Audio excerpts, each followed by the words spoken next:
Up the pipe! G'day guys, Nate here, coming at you with the preliminary final preview of Collingwood v Brisbane, Saturday twilight, the MCG, 5:15 PM start. It is what it is with the time slot. Understandable if Brisbane win this game, they fly up or get out of Melbourne Saturday night. But here we are, preliminary final week, 10 days away from the season being over, the men's season being over, that is. 12 days of footy Christmas. We're in the middle of it all. Massive week for Collingwood, Brisbane, Geelong, Hawthorn. A Brownlow medal to be awarded in a few days' time, but also a premiership to be decided. Just a massive fucking week of footy to be played at the MCG. Surely 90,000 plus fans in attendance for both games. I will be at the MCG Saturday twilight, but not in my regular spot. But haven't lost a game while being in the Olympic stand, so hopefully it's a good omen. Monday was nothing but bad omens. Right now it's nothing but good omens for me. And here we are, previewing the preliminary final of Collingwood v Brisbane. Before I get into this preview video though, make sure you guys are subscribed to my channel. Leave a like, comment on my videos, share it, recommend it, discuss all things Collingwood if you want. I'm not too sure what the hell happened with my last video not hitting the algorithm, but here we are for the preview video. Surely you guys will stick around for this one. Cheap plugs out of the way. Let's just get into this preview video. And as always, I like to start these preview videos with a bit of a health check. No other major news at Collingwood except for Jeremy Howe being assessed for his groin injury. It does look like he will return for the prelim final here against Brisbane. Much needed addition down back. With Jeremy Howe in the side, we concede on average 66 points a game. Without Jeremy Howe, we concede up to 76 points per game. Our record with Jeremy Howe, unbelievable. I think it's 14 wins and a loss. Without him, it's a much, much worse. But here he is. He should return. It frees up Darcy Moore and Billy Frampton down back with their selected matchups, most likely being Logan Morris and Ty Gallop. Surely Ty Gallop doesn't have a legacy game here. Henry Smith kicked 3 goals the last time we played. Surely Ty Gallop doesn't do anything similar here. If it does, I'll squeal. I'll fucking squeal. But Jeremy Hell likely returning for this game. Brody Myercheck should be fine. Not on the injury list here. Will be assessed, but surely will play. Dan McStay will likely remain out. And Bobby Hill, the big conundrum there with the selection dilemma, most likely won't be playing a full game here. If he's somehow going to be named, it will likely be the sub. So anything outside of Jeremy Howe, Bobby Hill, Brody Myercheck, Dan McStay, Rowan Steele, and Will Parker, if there's any players mentioned outside of those 6 names mentioned, then I'll do a team selection final word video. But I'm surely going to stay away from those videos going forward. I realised, and this is just me being superstitious, only 2 wins when I do a team selection and final word video. So I'm going to avoid making those videos. But I will do a preliminary final story video that will be uploaded either Thursday night or sometime on Friday before the game, that is. Just discussing all things preliminary final memories, wins, losses, heartbreak, agony, ecstasy as well. But in regards to my selection speculation, I don't think Bobby Hill will be named. I think Brody Myercheck will remain in the side and Jeremy Howe will come in, but I am not too sure who he's going to replace. It's either going to be Will Parker or Rowan Steele. I'm leaning towards Rowan Steele being dropped and Will Parker starting as the sub.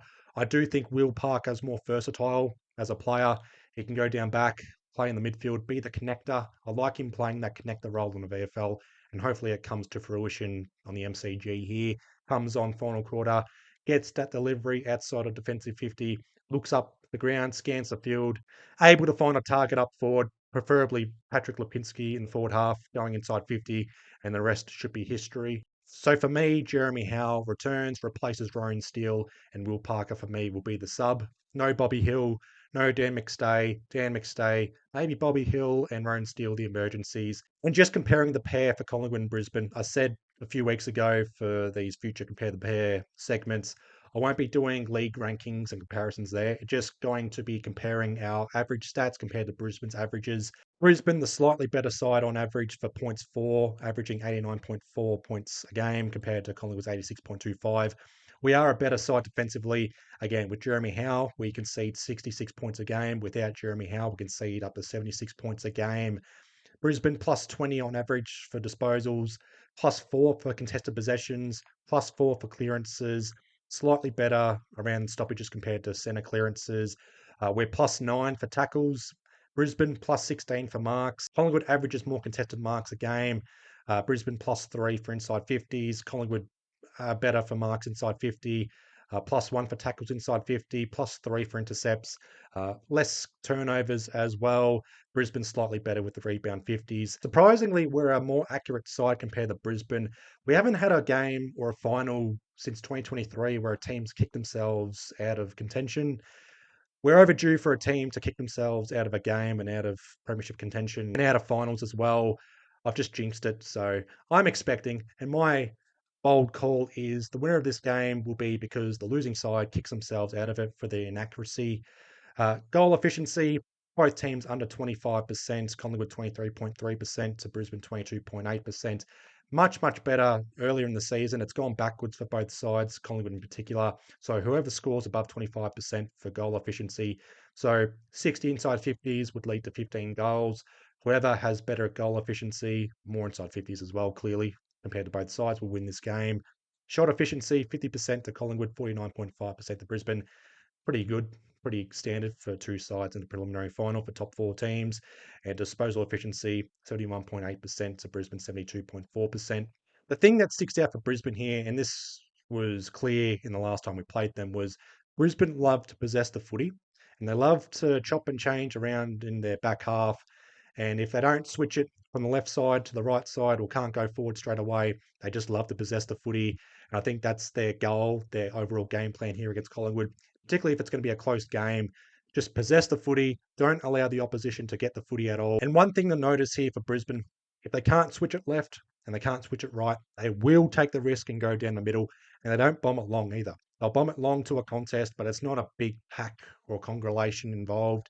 They'll kick it long, most likely Darcy Fort or Oscar McInerney, bring it to the ground, and then their crummers and their midfielders will do the rest. They're pretty good going inside 50. It's going to be a massive battle and a tactical battle as well between Brisbane and Collingwood for Brisbane's ability to switch and go forward compared to Collingwood's ability to set up defensively and find a man.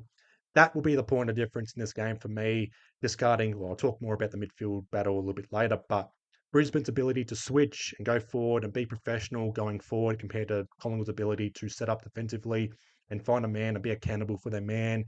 It was lacking in the latter parts of the home and away season for Collingwood. Much more professional against Adelaide. We need to play similar against Adelaide and better for our defensive abilities and just setting up defensively.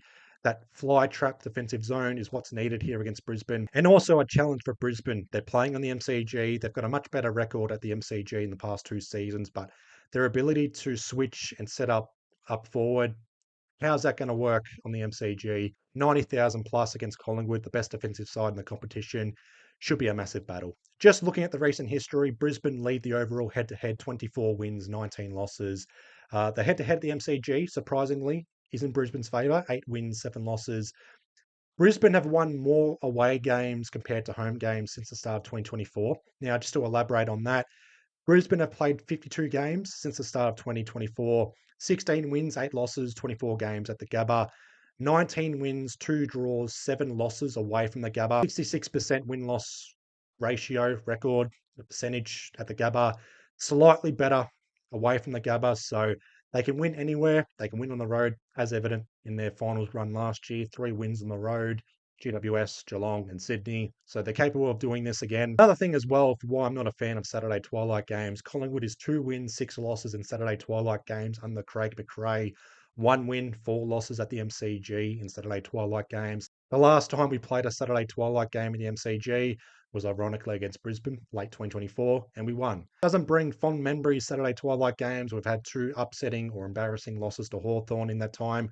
We've lost to Geelong in a Saturday twilight qualifying final. So I think the time slot favours Brisbane, but the venue, the atmosphere will favour Collingwood. Last time we played was round 21. Brisbane beat us by 27 points, 14-8, 92 to 10-5, 65. Logan Morris kicked 6 goals. Henry Smith kicked 3 goals. Hey Siri, who the fuck is Henry Smith?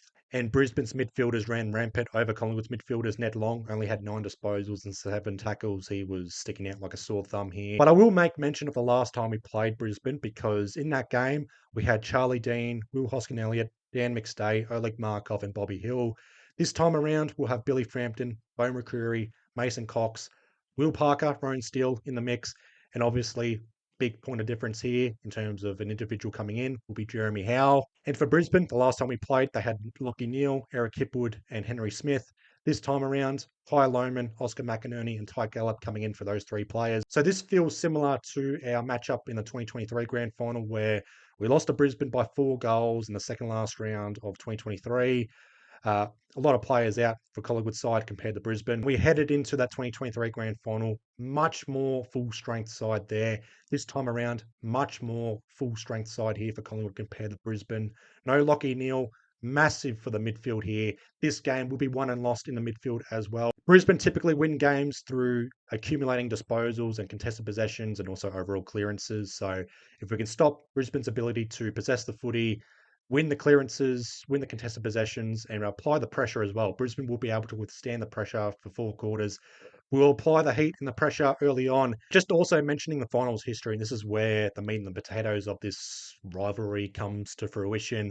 The finals head-to-head for Collingwood and Brisbane, 2 wins, 2 losses, 3 grand finals, 2 go to Brisbane, 1 go to Collingwood. 1 qualifying final win for Collingwood in 2003. Collingwood is 6 wins, 5 losses in preliminary final matches since 2000. Brisbane 6 wins, 2 losses in prelim final matches since 2000. An interesting stat I found as well was third v fourth in finals since 2000. Third place sides are 9 wins, 2 losses against fourth place sides. The 2 occasions where the fourth place side won against a third place side was 2002, Collingwood beating Adelaide, and 2006, Sydney beating Fremantle. So we're up against it in terms of history there. And in terms of finals play at the MCG since 2000, Collingwood 18 wins, 13 losses and a draw. Brisbane 9 wins, 8 losses in interstate finals, that is, since 2000, and 7 wins, 7 losses at the MCG in finals since 2000. Collingwood's prelim finals 2002, 2003, 2007, 2009, 2010, 2011, 2012, 2018, 2019, 2022, 2023, and 2025. For Brisbane since 2000, 2001, 2002, 2003, 2004, 2020, 2022, 2023, 2024, and 2025. Basically, we're 2 very good fucking sides right now. Brisbane 4 prelim finals in a row, 5 of the last 6 prelims as well. Collingwood 3 of the last 4 prelims. Brisbane, the current reigning defending premiers. Collingwood, the old premiers. So a lot at stake here. A dynasty, legacy, history involved in this game. Setting up a dynasty, legacy, history, everything's involved in this game. No keys to victory, but I'm going to include something for the first time this season and just random player facts and miscellaneous shit to mention for Collingwood players. I didn't mention this about Josh Dacos in the qualifying final win. He played his 150th game, so that deserves mentioning there. So I wanted to make mention of other Collingwood players here. Billy Frampton will play his 50th game at Collingwood, not career game, just 50th game at Collingwood. What an addition Billy Frampton's been for Collingwood. Undefeated in finals, by the way, Billy Frampton. So hopefully that continues. Tim Membry, he's playing his 202nd career game here, but most importantly, his first final in Victoria, and most importantly, his first finals game at the MCG.